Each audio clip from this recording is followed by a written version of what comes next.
Hey everybody, it's Chad from Six Blog. So I'm out here at my local park today. I just got done doing about a 3.5 mile training ruck. I've got a couple of new items in my GORUCK backpack, and I want to talk about those. But before I do that, I want to kind of do a post-ruck gear talk or an after-action report, some sites call it. About 3 weekends ago now, I did my first GORUCK event. It was a GORUCK Light. We did that in Memphis. It was January 14th. It was the Martin Luther King GORUCK event. And like I said, that was my first event.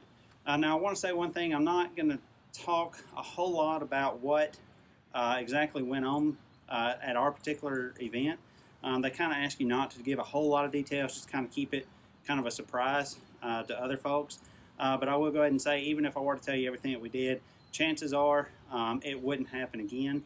You got different cadres do different things, and then of course, given different locations, you have different access, different landscapes. So there can be a number of things that can happen. But I will say that on ours, we did some running, we did some bear crawls, we did bodybuilders, which if you don't know what those are, it's basically a burpee with a couple extra steps added in. We did thrusters, jumping lunges, we ran hills. And then, of course, since it was in Memphis and it was Martin Luther King weekend, we did we rucked to the Lorraine Motel. Cadre Cleve and Cadre JC is who we had on our event. There was originally 52 people that signed up for our event. 35 made it out, and before roll call, one person decided it wasn't for them. So there was 34 that actually took place in the event. All 34 of us made it through the event. Like I said, it was January 14th. It was in Memphis, and I do want to say that when we showed up that morning, it was cold. Very low 20s, like 21, 22 degrees. The grounds was covered in snow and ice. It was just cold. Plus, we were right on the Mississippi River, so any wind that came up was blowing off that river, so it was a little cool. But I will say that Cadre Cleve and JC, they got our blood pumping pretty fast, so we didn't really have a whole lot of time standing there and actually feel like we were cold. That actually came into play as a pretty good thing because of the clothing that I wore, and I'll talk about that in just a moment. But overall, I've got to say my first event was awesome. I really enjoyed, my first event. Cadre Cleve, Cadre JC, they were both great guys. Of course, they brought a little pain, but at the same time, they were encouraging, and they were out there having a good time too. So I appreciate them for being there, and I appreciate everybody else that showed up. I will say it was one of the first big team events kind of thing that I did, and it was a lot of fun. I brought a couple of friends, personal friends, and then I made a couple other friends while I was there. So all in all, it was a really good experience. I had fun. I'm signed up for a tough in June. My wife has even signed up for a tough, and a couple of the friends that went with me on this, I was about to say hike, but that went with me on this recent event, I believe that they're going to be going with me too.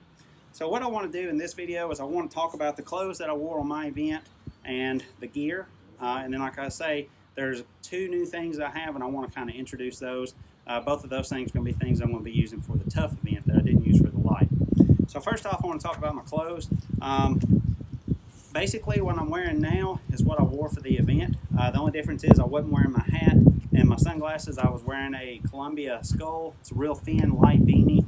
And then over that, I had a Mountain Hardwear, like a wind blocker, wind stopper beanie. Those did great. The wind stopper beanie, the Mountain Hardwear one was actually a little overkill, but it was nice when I first got there because it was so cold. But once my blood got pumping and I started getting a little warm from doing all the exercises, I ended up coming off with the Mountain Hardwear beanie, and I'll pull those out and show you in just a little bit. The Columbia beanie, I pretty much kept it on for the most part. I would definitely, if it's a cold weather hike or event or ruck, I would definitely carry those 2 boggins again and use it like I did. Besides that, I wore the GORUCK windbreaker. I still say that it's a little kind of cut slim up underneath the arms, but it does have a nice stretch to it, and given that my pack was on the whole time, it was weighing it down, I didn't really have time to think about it. Same, I didn't have time to think about being cold. I didn't have time to think about my shirt or my wind jacket or whatever not fitting right. We stayed busy. Besides that, I wore the Patagonia Capilene 2. This is just a long sleeve crew. I bought this, I've probably had this thing 7 or 8 years now. I wore it up underneath the wind jacket, and these are the only 2 layers that I had. And just so you know, this is a really fine knit piece. it's just a good base layer kind of shirt. But that's all I wore on top. On bottom, I don't know if you can see it, but I have these Columbia Silver Ridge 2. They're convertible pants. I actually wear them for backpacking. Nothing to say much about those. They did a good job. I've got some 9-inch inseam Under Armour boxers, synthetic boxers I wore. They did a good job. And then I wore some Smart Wool medium weight socks. And then, of course, I wore my Ultra Lone Peak 3.0s. They did a surprisingly good job at kind of keeping traction on the snow and the ice for as much movement as we did. I was really impressed with that. But anyway, as far as clothes, that's about it. The only other thing that I didn't list was my gloves, and I'll show you those in a little bit too. They're just the basic mechanics gloves. I did have a little hard time kind of finding a pair that fit me. I don't think my hands are just super big, but I ended up having to get, I think, a double XL size just so that they felt like they kind of fit me. But those are leather gloves. They're just easy pull on. They're leather. So the nice thing is, as much as we were on the ground, those things were soaked, but the leather did a good job of keeping my fingers warm, and they actually dried out pretty fast. So they were probably the most surprising piece of gear that I carried with me on the event, and I would definitely bring those again to a warm weather or a cold weather event. Other than that's the gear, and I'm going to go ahead and reposition the camera so you can see the backpack and stuff as I empty it out and talk a little bit about it. So give me just a second. All right, so this is my backpack that I carried. This is the GORUCK GR0, and I want to apologize for any movement. I'm on a real rocky table here. But anyway, this is the GORUCK GR0. They don't make this particular pack anymore. It's a older pack. It's kind of been replaced by the Rucker. And as a bonus, they just recently released the Rucker 2.0. I actually did a video. I'll post a link to that if you want to check that out. But anyway, this is the GR0. I really like this pack. This is very similar to a GR1. It's just a little bit shorter. Back in the day, they recommended GR0s for folks 6 feet and under. Folks 6 feet and over, it was a GR1 or 2, what they recommended back then. But this is the pack exactly the way I carried it. This is the all-day ruck-off patch up here. I was kind of nervous about keeping that patch on. I was afraid I'd lose it, but the patch held on great. Didn't even really get that dirty. I really like this patch. Even though I got my event patch, I've kind of left this one on because I really like the way it looks, and I'm kind of wanting to save my event patches, maybe display them eventually as I get a few more. Other than that, this is just a do-it-yourself fishtail braid handle that I put on with some carabiners. Of course, the reflective, these are ankle bracelets. You can get them on GORUCK or Amazon, whatever. Those are mandatory. Of course, I had those. Other than that, I had some, I've got a couple of carabiners on each side. These are the ones that you can get from GORUCK. They're the Omega carabiners. You can get them from Amazon too. And other than that, of course, I have my Source water bladder. This is the hose coming out. And that's pretty much all I had on the outside of the pack. So if I go ahead and open up this front pouch, these are the mechanic gloves I carried. Like I said, I was very impressed with these. Some little things that I did, they had some little white spots. I just put an R and an L on them just so if I was in a hurry, I could just look at them and say, okay, that's my right glove. And I also put my initials on it just in case I got them misplaced or somebody got swapped up. But these are just like I said, they're double XL. They're fast fit is the model. I think Brian Green actually recommended these to me several years back, and they've been really good gloves. I gave my buddy a pair, and he wore them on his, and he was really impressed with them too. Other than that, that's all I had in the front pouch of the pack. So I can go ahead and open it up here. And I carried an Algene just because it was on the list. I went ahead and emptied some Gatorade powder in there. That way, if I did get a chance to drink it, I didn't have to worry about emptying the Gatorade powder already. I could just put some water in it. Never had the opportunity to use it, but it was on the list. I carried it. I'll probably carry it again for the Tough just because it's on the list. I don't know if it's necessarily a have-to-have item, but I'm going to be carrying it just because I've got room for it and it fits. Also, these are the boggins. These are the boggins that I was talking about. This is the Columbia one. It's just a real thin. It's got these little dots, kind of reflects heat or cool or whatever back towards you.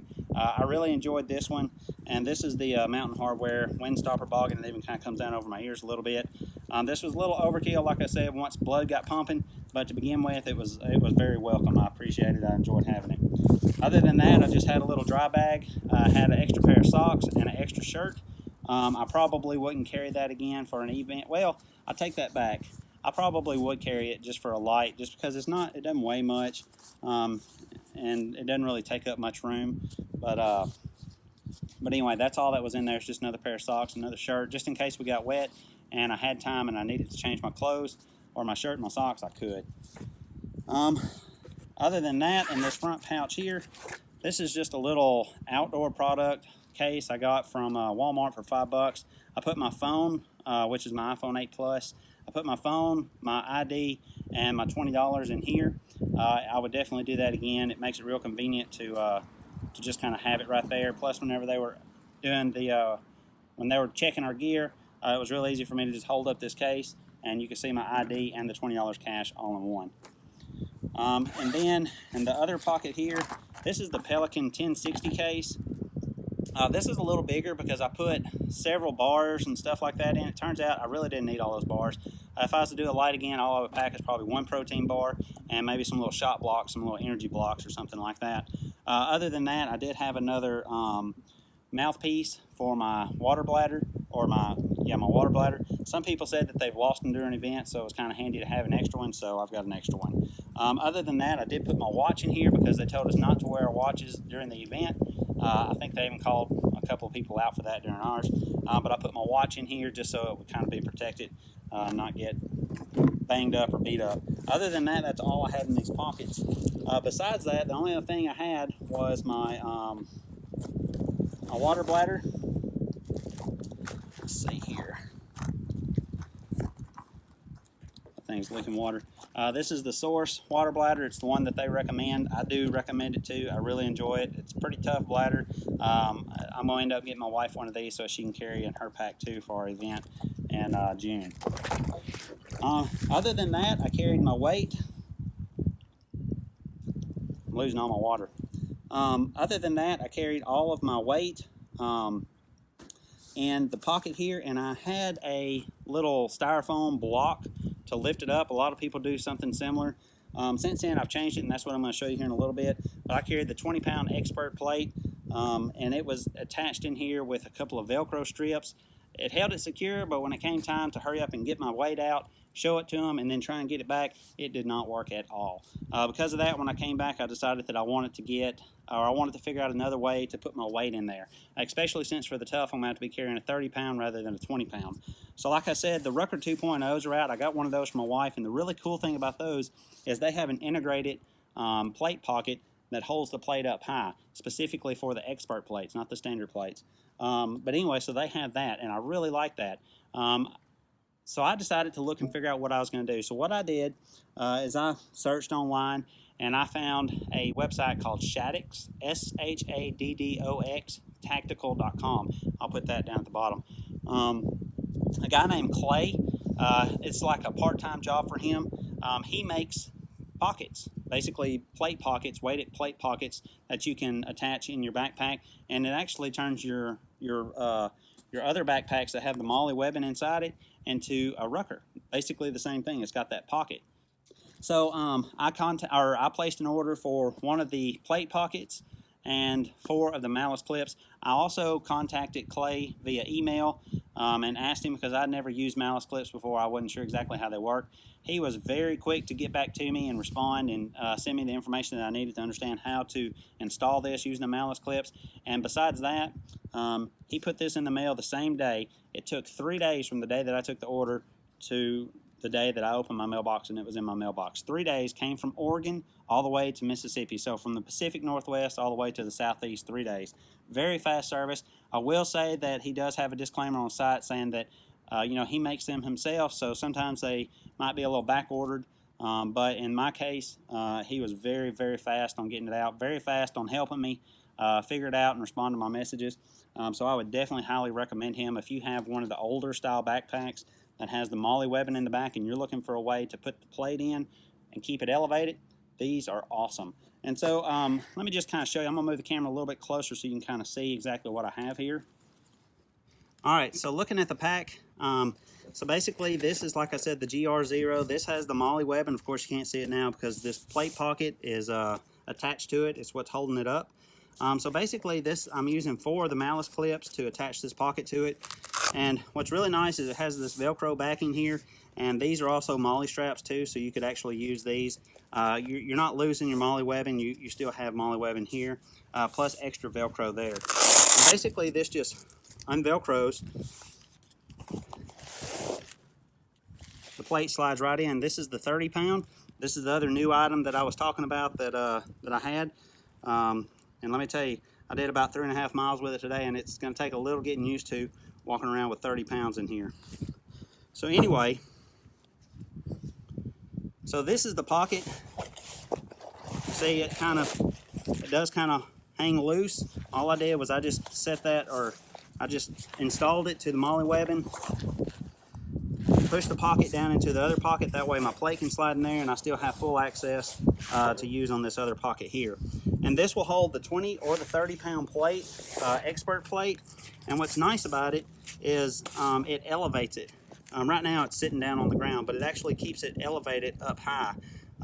With the blocks that I was using, the actual weight was up high, but still all the weight was being pushed down into the bottom of the pack. So this actually gets all the weight up and on my shoulders, and it really does feel a little different. I really like it. I really suggest it. Some other nice things is he actually has a little bit of padding at the top here. It's just inside the pockets in between the material, and also against the back there's a little padding. So it kind of gives you a little extra padding, kind of like a pool noodle would do when you have it on there. And then for my water bladder, I just have a little piece of string with a just a little mini cord lock, or I mean a mini carabiner, and I attach my water bladder with that. So that's it. Like I said, Shattuck's Tactical.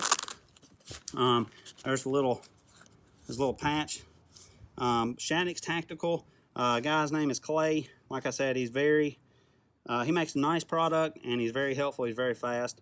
If you're looking for something like this, I definitely suggest you getting in contact with him. It was $52. The pocket itself was $40. The malice clips were $1.25 each, and then I think it was like $6 shipping. It was $52.50 or so completely shipped to my door. And man, I tell you what, it has really improved the way that this backpack works. So I really like it. That's basically my after action report, post-ruck gear talk kind of video. Like I said, we are doing another one. We're doing a tough in Nashville in June, so definitely looking forward to that. I've got to get myself in a little better shape for the next one. But I definitely did enjoy the event. It was a lot of fun. If you haven't done one, I suggest you at least looking into it, or look into it, see if it might be something that you'd be interested in, and sign up. They say signing up is the hardest part. I agree, it was hard, but it was also hard that morning showing up. But once I was there, I was in it. It was tough. There was a couple of times that I kind of wanted to be like, I'm done, especially for those bodybuilders. But my teammates and stuff, they would kind of help encourage me to keep going, and that was really cool. So anyway, that's all I have to say. I appreciate you watching. If you have any comments or questions, just post them below, and I'll get back to you. And I appreciate it. Later.